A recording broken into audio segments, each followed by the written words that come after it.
The hum of the city always felt different when I was on a mission, a kind of electric anticipation buzzing beneath the usual urban drone. Tonight, that hum was a low, insistent thrum vibrating deep in my chest.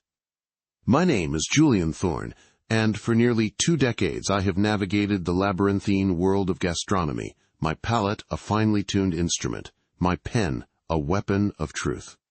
Or, at least, that's how I like to think of it.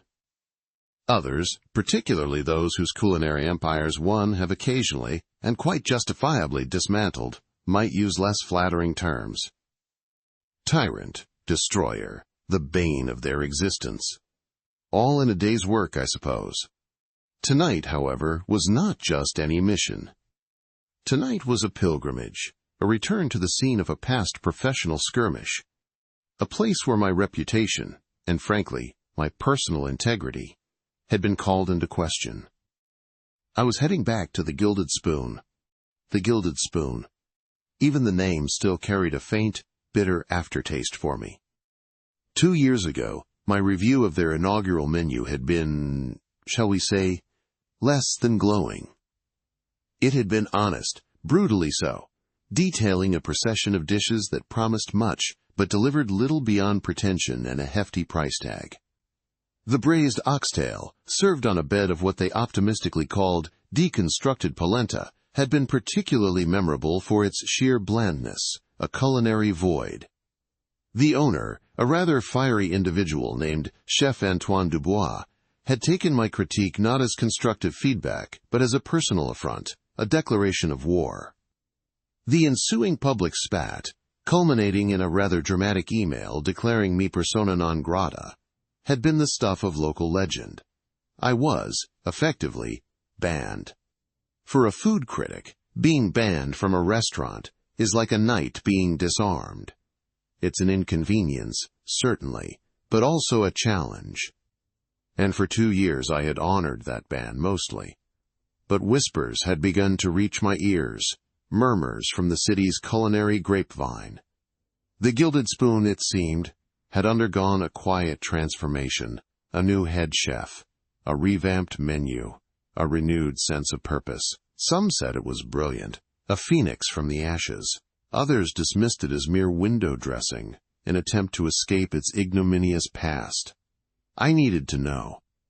My professional conscience, that nagging little voice that demands fairness above all else, insisted I investigate.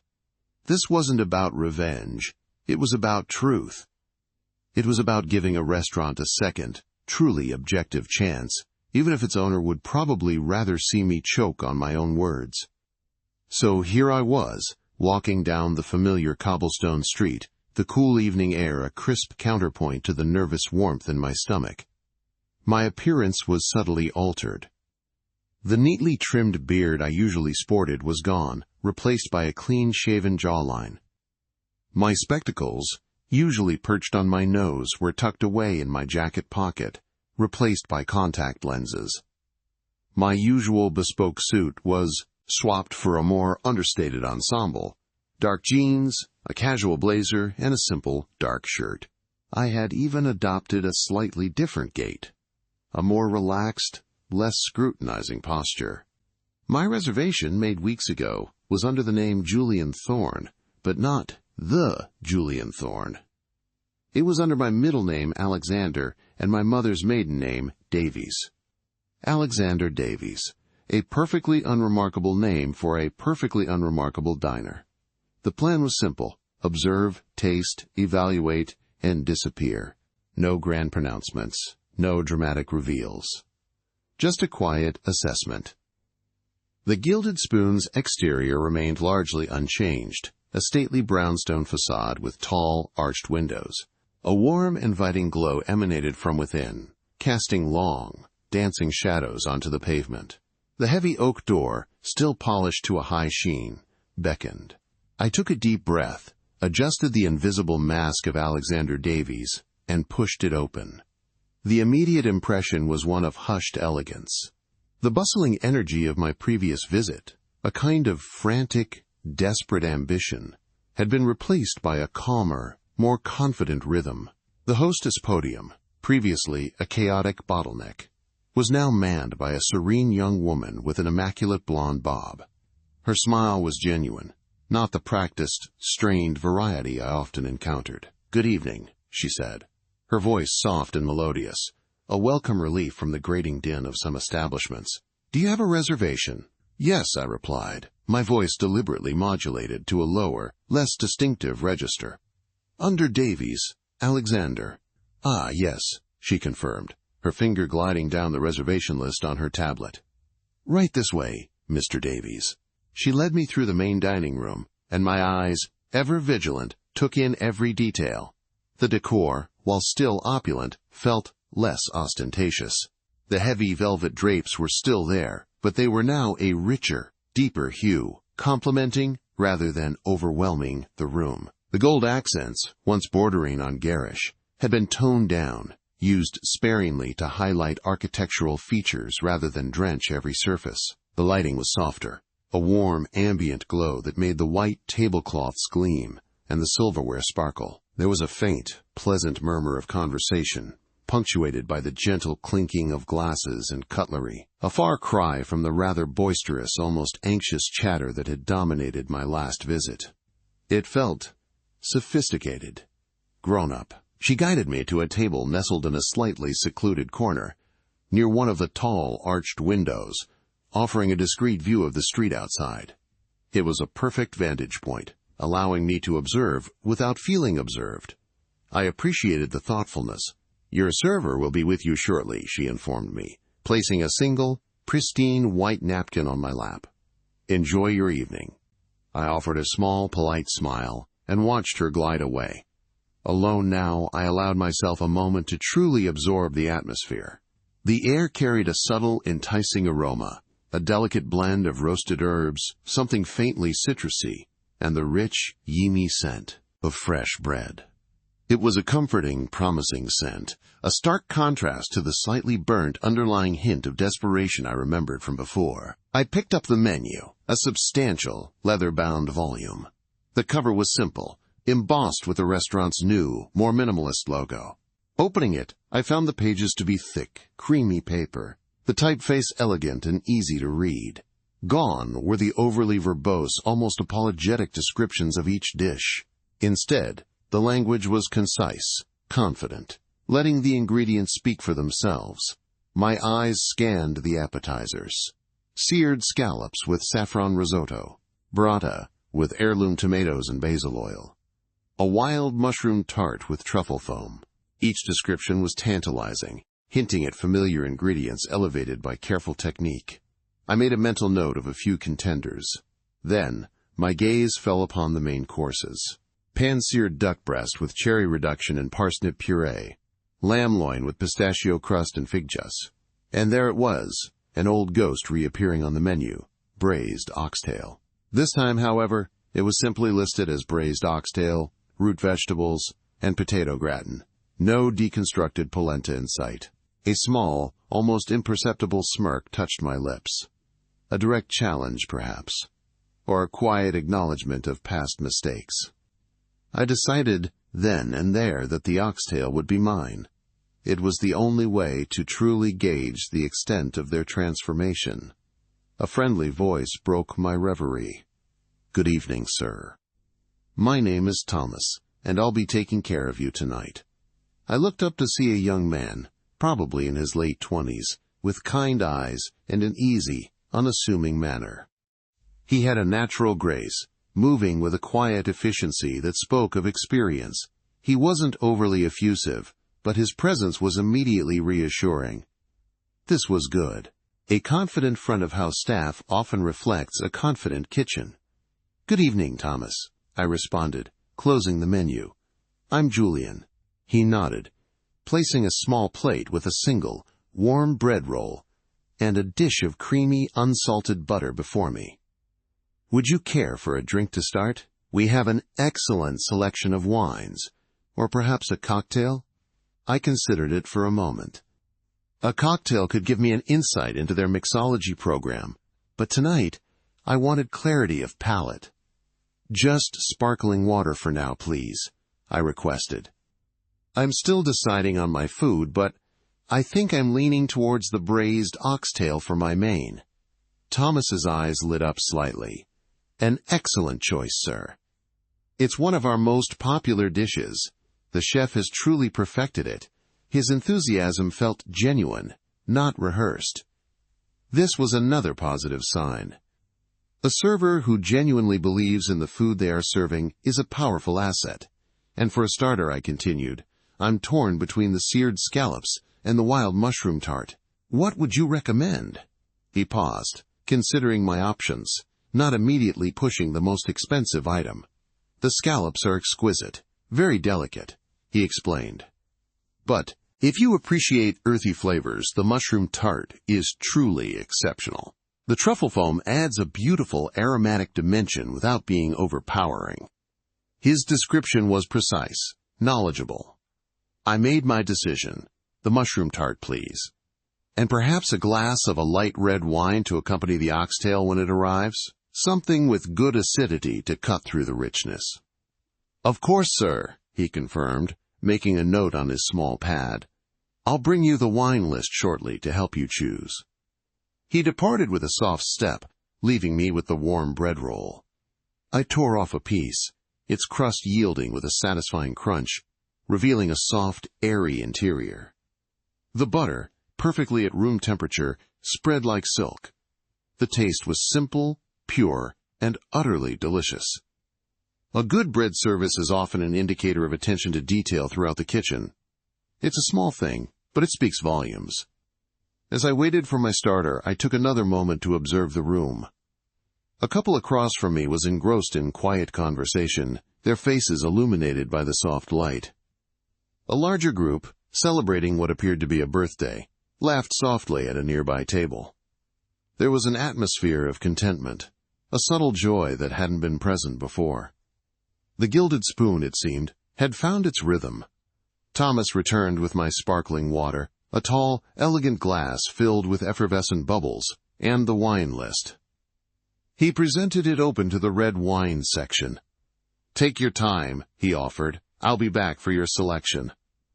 I nodded my thanks, already feeling a sense of quiet satisfaction. The service was impeccable so far, attentive without being intrusive, knowledgeable without being arrogant. These were the hallmarks of a truly well-run establishment. My eyes scanned the wine list. It was well curated, offering a diverse selection without being overwhelming. There were some familiar names, but also a few intriguing, lesser-known labels. I spotted a Burgundy, a Pinot Noir from a region one particularly favored, known for its bright acidity and subtle fruit notes, perfect for oxtail. When Thomas returned, I pointed to my selection. He smiled. An excellent choice, sir. I'll have the sommelier bring it over. A sommelier, another improvement. 2 years ago, the wine service had been haphazard, handled by whichever server happened to be free. This indicated a serious investment in the dining experience.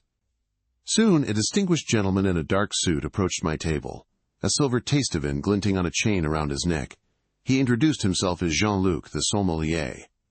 His demeanor was one of quiet authority, his knowledge evident in the way he spoke about the wine, describing its terroir and vintage with a respectful reverence.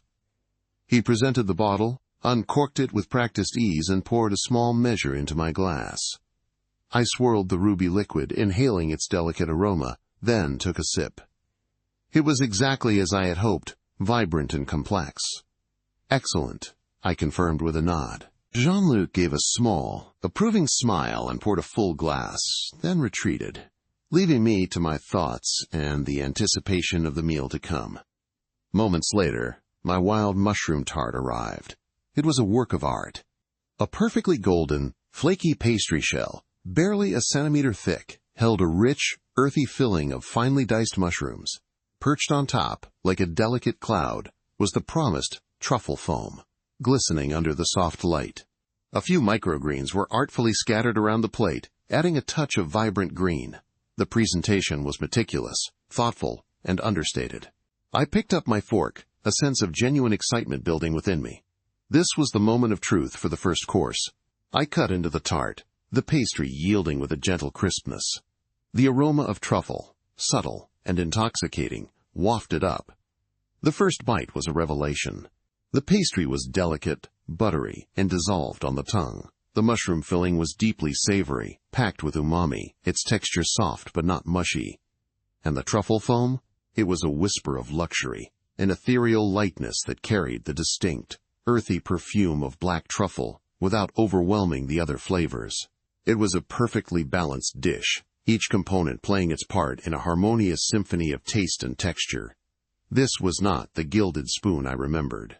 This was something entirely new, entirely better. I savored each mouthful, allowing the flavors to linger. My internal critic, usually a stern, uncompromising judge, found itself disarmed, almost charmed. The tart was a testament to skill, to a deep understanding of ingredients, and to a careful hand in the kitchen. It was executed with precision and passion. As I finished the last bite, placing my fork down with a quiet clink, Thomas reappeared, as if on cue. "How was everything, sir?" His question wasn't rote. There was genuine curiosity in his eyes. "Absolutely superb," I replied, allowing a hint of my true enthusiasm to show. The mushroom tart was exceptional. He beamed. "I'm so glad to hear that, sir. I'll let the chef know." He cleared my plate, and I found myself leaning back in my chair, a contented sigh escaping my lips. The evening was unfolding beautifully. The tension I had carried, the quiet resentment from 2 years ago, was slowly dissipating, replaced by a growing sense of professional respect. There was a subtle shift in the restaurant's energy. The dinner rush was hitting its peak, but the staff moved with an impressive fluidity, a well-oiled machine. There was no visible panic, no rushed movements, just a steady, confident flow. It was clear that the kitchen was running smoothly, and the front of house was perfectly in sync. My attention was drawn to a figure moving through the dining room, a tall, imposing man with a chef's jacket and a serious, almost stern expression. Chef Antoine Dubois. He was older than I remembered, a few more lines etched around his eyes, his dark hair now streaked with silver at the temples. He was making his rounds, pausing at tables, exchanging brief words with diners, his presence commanding but not overbearing. He looked calmer, more grounded, less like a man constantly on the verge of a culinary meltdown. He passed within a few feet of my table, his gaze sweeping over the room. For a fleeting moment, his eyes met mine. My heart gave a tiny, involuntary flutter. Had he recognized me?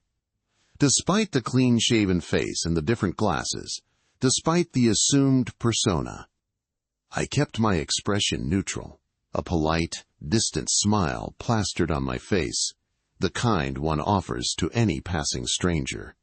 His gaze lingered for just a fraction of a second longer than necessary.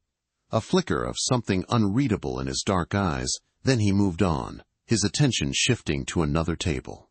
I let out a slow, silent breath I hadn't realized I was holding. Close call. Or perhaps no call at all, just a critic's paranoia. Then Thomas returned, carrying a large, shallow bowl. He placed it before me with a flourish. "Your braised oxtails, sir." The aroma that rose from the bowl was rich, deep, and incredibly inviting. The oxtail, dark and glossy, had clearly been slow-cooked to perfection, practically falling off the bone. It rested on a bed of what looked like perfectly cooked root vegetables, carrots, parsnips, and celery, all glistening with a dark, savory juice. Beside it, a generous dollop of golden-brown potato gratin, its edges crisp and bubbling. It was a rustic, comforting presentation, devoid of any unnecessary flourishes or attempts at deconstruction. This was honest food, presented simply, allowing the quality of the ingredients and the skill of the cooking to shine. I picked up my fork and knife. The meat yielded immediately, melting under the slightest pressure. It was incredibly tender, falling apart into succulent strands. I took a piece, ensuring I had some of the rich, dark juice, a sliver of carrot, and a tiny bit of the potato gratin on my fork. The first bite was pure bliss. The oxtail was intensely flavorful, rich with beefy goodness, seasoned to perfection. The jus was a masterpiece, deep and complex, coating the palate without being cloyingly heavy. The root vegetables were tender, yet still retained a slight bite, their natural sweetness a perfect counterpoint to the savory meat. And the potato gratin? Creamy, cheesy, with that wonderful crisp top layer, it was the ideal accompaniment, soaking up the delicious sauce. This was comfort food, elevated to an art form. I closed my eyes for a moment.